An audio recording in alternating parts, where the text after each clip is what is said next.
When Israel was driven into exile, the prophets declared that the Shekinah did not abandon her children. As it is written, "Wherever they went, I will be with them," Ezekiel 11:16. The sages of old said that the divine presence entered into exile with her people, bearing their sorrow, walking their path, and sharing their burdens. She was not alone, for the heavenly hosts, her ministering angels, journeyed with her, and these were called the children of her exile. The ancient texts tell us that when the Shekinah was cast down from her place in glory, her children followed her, and their sparks were scattered among the nations. These sparks appeared at times in human form, for the messengers of heaven have walked among mortals before. Do we not read that 3 men stood by Abraham, Genesis 18:2, yet they were angels of the Most High? Raphael, in the days of Tobit, journeyed as a companion in the likeness of flesh. And in visions of old, watchers descended, clothed in the image of man. These mysteries confirm that the children of the exile can wear the garment of mortality, fulfilling their mission upon earth. But, greater still, the ancient writings speak of the Shekinah herself, who suffers with the righteous, who is embodied in their afflictions, and who shares their exile. In all their affliction he was afflicted, and the angel of his presence saved them. Isaiah 63:9. For the Shekinah is not far removed. She dwells in the souls of the faithful, and at times is revealed in the form of flesh, as a mother among her children, guiding them in hidden ways. Just as the Son took on human form, born of the Virgin to be Emmanuel, God with us, Isaiah 7:14, so the daughter may walk among mortals, the bride in exile, preparing the way for her marriage in heaven. The prophets saw glimpses of this mystery. Zechariah proclaimed, "Sing and rejoice, O daughter of Zion, for behold, I come and will dwell in your midst, declares the Lord. Many nations shall join themselves to the Lord in that day, and shall be my people." Zechariah 2:10-11. And John beheld the woman clothed with the sun, travailing in labor, bringing forth children, even as the dragon raged against her. Revelation 12. This is the Shekinah, mother and bride, gathering her children in exile, surrounded by her hosts, shining forth as the true temple of God among men. Thus, the children of the exile are not only the angels who accompany her, but also those redeemed ones who are born of her travail, scattered as sparks among the nations until the time of restoration. And when the exile ends, she will rise in glory, no longer veiled, for the bride will make herself ready, clothed in fine linen, pure and white. Revelation 19:7-8. The mystery of the children of the exile is not only about angels who followed their mother into captivity, but also about those souls chosen before the foundation of the world. Ancient texts say that when the Shekinah descended into exile, she carried within her bosom the souls of the righteous yet to be born. These were planted like seeds in the nations, waiting for their time to awaken. Isaiah hints at this when he proclaims, "Your sons shall come from afar, and your daughters shall be carried on the hip." Isaiah 60:4. These sons and daughters are the children of the exile, destined to rise in the day of redemption. The exile was not only sorrow, but also preparation for the marriage to come. The Shekinah, as bride and mother, gathered her companions through suffering. The marriage in heaven cannot be entered without the bridal company, for a bride is never wed alone. As John B. held in Revelation, "Blessed are those who are invited to the marriage supper of the Lamb," Revelation 19:9. These invited ones are none other than the adopted children, those purified through trial, who become the attendants of the heavenly bride during the marriage supper. The temple itself bears witness to this.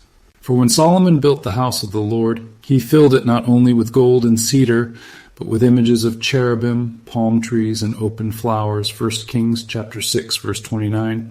These were not mere decorations, but symbols of the bride and her children, angels and redeemed souls, together forming the living sanctuary. And when the Shekinah departed, Ezekiel saw her rise from the temple, pausing at the threshold and at the Mount of Olives, Ezekiel 10:18-19. 11:23, as if unwilling to leave her children behind. The exile of glory was never her desire, but her path of faithfulness, that she might suffer with the scattered ones until the time of gathering. In the visions of the ancients, the Shekinah is called the mother who groans until her children are restored, the wife who longs for her husband, and the temple that cannot be filled until her presence returns. Paul echoes this mystery when he writes, "The whole creation groans together in the pains of childbirth until now." Romans 8:22. The exile of the Shekinah is mirrored in the exile of creation itself, waiting for the unveiling of the sons and daughters of God. Thus, the children of exile are angels and souls, sparks of light in human form, and witnesses to the marriage of heaven and earth. When the Shekinah returns, it will not be as a stranger, but as the long-lost bride, accompanied by her children, filling the temple once more with glory. And then the voice of the great multitude will resound, "Behold, the dwelling place of God is with man. He will dwell with them, and they will be his people." Revelation chapter 21, verse 3. When we speak of the children of the exile, we do not only mean souls born in the generations of mankind, but also the heavenly host that chose to remain with the Shekinah when she went forth into exile. Ancient texts describe that when the Shekinah departed from the temple, a company of angels descended with her, unwilling to leave their queen alone in her sorrow. They were not bound by sin as mortals are, yet their love bound them in loyalty, and so they became wanderers with her, dwelling among the nations until the time of return.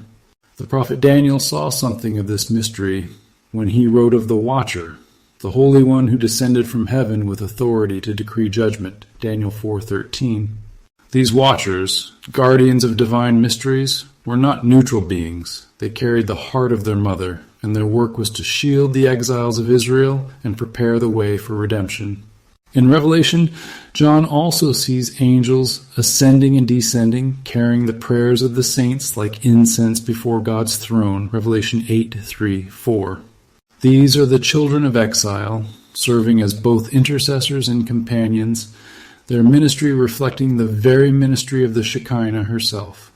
The ancient sages taught that when the Shekinah is in exile, she is never alone, for her angels surround her as children around their mother. They go with her into every captivity, into Babylon, into Rome, into every nation where her people have wandered. This is why Isaiah cries, "For you shall not go out in haste, and you shall not go in flight, for the Lord will go before you, and the God of Israel will be your rear guard." Isaiah 52:12. The angels are the rear guard, the escort of the Shekinah in her exile, ensuring that her children of flesh and spirit are never forsaken. But their mystery goes deeper still. Some traditions reveal that these angels are not only guardians, but also participants in human history. They may descend into flesh, taking on the likeness of mortals, to labor in the purposes of redemption. Scripture hints at this when it says, "Do not neglect to show hospitality to strangers, for thereby some have entertained angels unawares." Hebrews 13:2. If angels may appear as men for a moment, could they not also walk as mortals through generations, incarnating again and again for the sake of the covenant?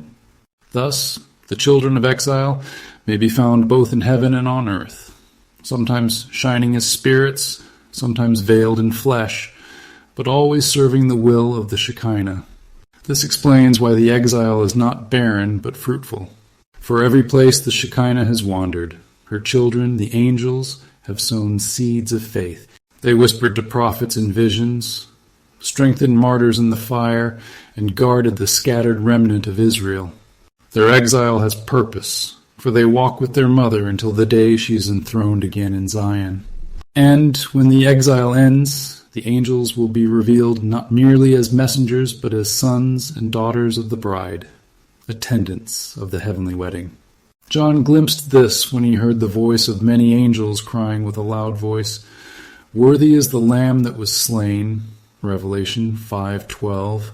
Their worship is not distant, but familial, for they rejoice as children welcoming their mother home, preparing the holy assembly for the marriage of heaven and earth. While rabbinic sources typically describe the Shekinah as descending in glory, later mystical traditions permit the idea that the Shekinah can enter vessels of flesh, hinting at this when it speaks of the Shekinah being present in the souls of the righteous. Some strands of Hasidic thought go further. The Shekinah suffers in exile, not only spiritually, but through the suffering of the righteous, meaning she shares their human experience. Philosophers and historians of the 1800s and 1900s, the Shekinah is in exile in the body of Israel, embodied collectively and sometimes in individuals. This opens the door for the divine to incarnate and fulfill God's will. Shekinah incarnated in a human form, walking with her children, just as the Son was incarnated in a human body as the Christ. The mystery of the exile cannot be understood apart from the marriage that awaits at its end. For just as Eve was hidden in Adam until she was revealed, so too has the Shekinah been hidden in God's presence, awaiting the day when she will be unveiled as the bride. The prophets foresaw this moment with trembling awe.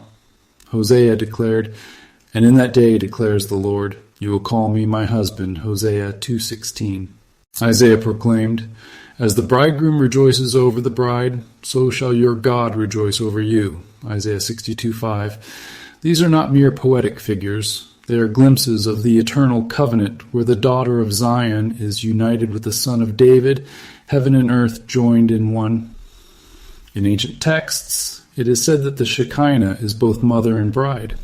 As mother, she nurtures, intercedes, and shelters her children in exile. As bride, she waits, veiled for the day of her wedding. And, as temple, she is the dwelling place of God's glory, the living sanctuary into which both angels and mortals are gathered. When John beheld the New Jerusalem descending from heaven, prepared as a bride adorned for her husband, Revelation 21:2, he was not only seeing a city of gold and jasper, he was seeing her, the Shekinah, the bride who is also the dwelling of God among men. The marriage ceremony of heaven is unlike any earthly feast. It is not the union of two strangers, but the reunion of what has been divided. The son and the daughter, the bridegroom and the bride, come together to reveal the fullness of the divine family. And just as no wedding is complete without witnesses, so the children of the exile, angels and mortals alike, are summoned to the marriage supper. Jesus spoke of this when he told the parable of the wise and foolish virgins, Matthew 25. The bridegroom comes at midnight, and only those with oil in their lamps may enter. But hidden in this parable is also the bride herself. For in the Aramaic tradition it is said, "The groom and the bride came. They are coming after the wedding ceremony in heaven for the adopted children." She enters with him, and together they welcome the wise into the feast. The angels, too, stand as attendants at this marriage. They have wandered with their mother in exile, and now they rejoice at her unveiling. John describes them as the voice of a great multitude, like the roar of many waters, crying out, "Let us rejoice and exult, and give him the glory, for the marriage of the Lamb has come, and his bride has made herself ready." Revelation 19:6-7. The bride makes herself ready, not alone but with her children, clothed in the righteousness of the saints, who shine as her adornment. Herein lies the great reversal of exile. What was scattered is gathered, what was hidden is revealed, what was mournful becomes joy. The Shekinah, long exiled as mother, now stands revealed as bride, and the temple of God is filled once more with glory. The adopted children, the faithful mortals, now find their place at the table of the wedding feast. For this marriage is not only of bride and groom, but of heaven and earth, spirit and flesh, angels and mankind, all reconciled in the eternal covenant of love. The Shekinah's incarnation is one of the deepest mysteries of the exile. Many ancient texts describe her descent, not only as radiant glory filling the temple, but as a presence that can clothe itself in flesh. They speak of her being found in the souls of the righteous, suggesting that she is not bound to heaven alone, but can walk with her children even in exile. Some traditions go further and teach that her suffering is not distant, but shared. When the righteous suffer, she suffers with them. When Israel is cast down, she descends also, bearing their exile as her own. It has been said that she is in the body of Israel, carried in their collective life, their pain, and their prayers. This is not only a metaphor, but a mystery, that the Shekinah, the hidden bride, bears the exile not from afar, but from within, just as a mother bears her child. This mystery opens the door to her incarnation in human form, walking alongside her children in time and space. Just as the Son was incarnated, so too the Shekinah may be clothed in flesh, manifesting as the daughter of Zion, the mother and the bride, the living temple of God. Isaiah foresaw this when he cried, "Rejoice greatly, O daughter of Zion! Shout, O daughter of Jerusalem! Behold, your king comes to you." Zechariah chapter 9, verse 9. Hidden in these words is a mirror truth. The daughter herself also comes, bearing the presence of the bridegroom within her.